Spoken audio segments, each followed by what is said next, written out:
बिस्मिल्लाहिर्रहमानिर्रहीम। अस्सलामु अलैकुम वरहमतुल्लाहि वबरकातुहू। अल्लाह ताला आपको हमेशा खुश और शादो आबाद रखे, आमीन सुम्मा आमीन। मैं हूँ मिस आसमा सरवर और आप देख रहे हैं जो चैनल, नाम है इसका explore and motivate your talent. ये है आपका अपना चैनल। किसी अक्लमंद ने कहा है कि हर वो चीज़ जिसकी इंसान तमन्ना करे ज़रूरी नहीं कि वो उसको मिल जाए। बाज़ औक़ात ऐसा भी होता है कि हवाएं कश्तियों की मुखालिफ सिमत में चलती हैं। अपनी ज़िंदगी भरपूर तरीके से गुजारें। जो कुछ आपको हासिल है अल्लाह का शुक्र अदा करते हुए उससे फ़ायदा उठाएं, और जो कुछ आपके पास नहीं है उसके बारे में सोचना छोड़ दें। आज मोटिवेशन वाले सेगमेंट में आपको एक अजीम रिफॉर्मर के बारे में बताया जाएगा जिसने अवाम की फलाह व बहबूद के लिए बहुत काम किया। ऐसी शख्सियात के बारे में आपको बताने का हमारा मकसद ये है कि आप भी इन अजीम शख्सियात से मोटिवेशन हासिल करें। मुश्किलात बड़े बड़े अजीम लोगों के रास्ते में आई हैं, लेकिन मुश्किलात का दरिया अबूर करके ही बड़े बड़े नाम पैदा कर गए हैं अजीम इंसान। एक्सप्लोर योर टैलेंट में आपको कुछ क्वेश्चंस दिए जाएंगे जिनका आंसर आपने देना है मेरे व्हाट्सएप नंबर पे। इसके अलावा एक्सप्लोर योर हेल्थ में आज आपको गले की बीमारियों के बारे में बताया जाएगा। मेरी एक छोटी सी आपसे रिक्वेस्ट है कि आप दूसरों के लिए आसानियाँ पैदा करें। इंशाअल्लाह अल्लाह ताला आपके लिए बहुत आसानियाँ पैदा करेगा। अगर आपने अभी तक मेरे चैनल को सब्सक्राइब नहीं किया तो इस चैनल को सब्सक्राइब कर दें, क्योंकि इस चैनल के ज़रिए आपको बहुत इंफॉर्मेटिव और अच्छी वीडियोस मिलती रहती हैं। इसके अलावा बेल आइकॉन के बटन को भी प्रेस कर दीजिएगा, लाइक और शेयर भी कर दीजिए। अब हम चलते हैं अपने सेगमेंट्स की तरफ।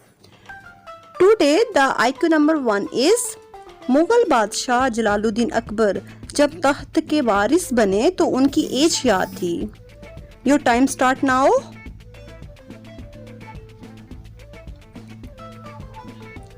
The answer is just 14 years.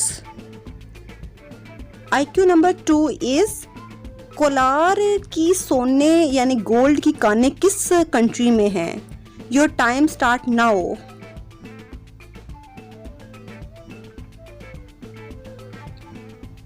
The answer is Bharat, India. Today the IQ number 3 is उस बर्ड का नेम बताएं जिसका एग उसके अपने वजन का 1/4 होता है। Your time start now.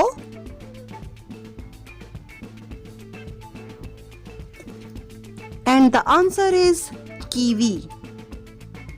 आपके कितने आंसर्स आज ठीक हैं? आज हम जिस मोटिवेशनल पर्सनालिटी की बात कर रहे हैं वो हैं अशोक। अशोक एक बहुत अच्छे रिफॉर्मर भी थे और उन्होंने अवाम की फलाह व बहबूद के लिए बहुत काम किया।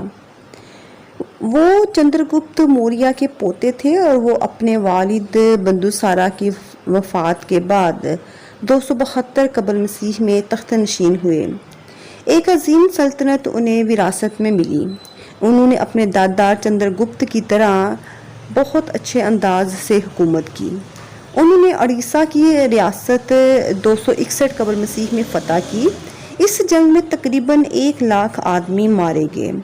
इस वाक़े के बाद उन्हें लड़ाई से सख्त नफ़रत हो गई और उन्होंने आइंदा कोई जंग ना लड़ने का फ़ैसला कर लिया। उन्होंने जंग में बनाए गए कैदी छोड़ दिए और कौम से माफ़ी मांगी। एक अजीम ओहदे पे होते हुए भी अपनी गलती तस्लीम कर लेना और उसकी माफ़ी मांग लेना बहुत बड़ी बात है। इससे हमें बहुत बड़ा सबक मिलता है कि हमसे भी अगर कोई गलती हो जाए तो हमें भी बगैर किसी हिचकिचाहट के माफ़ी मांग लेनी चाहिए। उन्होंने आइंदा के लिए जबरो तशद्दुद से मुकम्मल तौर पर तौबा कर ली और अवाम की फलाह व बहबूद के लिए बहुत काम किए। अशोक ने सल्तनत का इंतज़ाम नहायत उम्दा तरीके से चलाया। सड़कों के साथ सायादार दरख्त लगवाए और सराएं भी तामीर करवाईं जहां मुसाफिर आराम करते थे। उन्होंने सुनहरी फरामीन जारी किए और हुक्म दिया कि उन्हें चट्टानों और स्तूनों पर कंधा किया जाए ताकि लोग उन्हें पढ़ सकें। ये फरामीन आज भी हिंदुस्तान के हर हिस्से में मौजूद हैं। उन्होंने जानवरों के लिए शिफाखाने बनवाए और उन्होंने बागात भी लगवाई। अशोक ने तांबे और चांदी के सिक्के भी जारी किए। अनाज पर खसूसी टैक्स लगाए गए। हिंदुस्तान का मौजूदा कौमी निशान अशोक की लाट अशोक के स्तून के शेरनुमा बलाई हिस्से से लिया गया है। उन्होंने पाकीज़ा ज़िंदगी गुजारने पर जोर दिया। उनका अमन का पैगाम उनके दौर में तिब्बत, चीन, मंगोलिया और जापान तक फैल गया। उन्होंने बेतहाशा मुखालफतों के बावजूद अपने फलाही काम जारी रखे। उन्होंने मुल्क भर में इबादत गाहें बनवाईं। इस अजीम रिफार्मर का इंतकाल 232 कबल मसीह में हुआ। अशोक का दौर एक सुनहरी दौर था। फ़नून और दस्तकारियों को उनके दौर में बहुत तरक्की मिली। यतीमों और गरीबों की परवरिश शाही खजाने से होती थी। दुनिया में ऐसे लोग बहुत नाम पैदा कर जाते हैं और हमेशा सदियों तक जिंदा रहते हैं जो आम इंसान की भलाई के लिए काम करते हैं, उनके लिए सोचते हैं।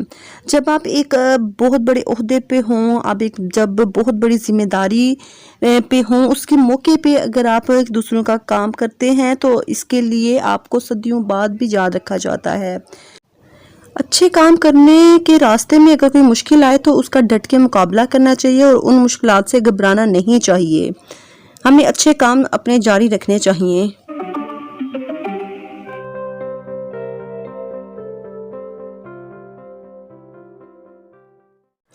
Welcome back.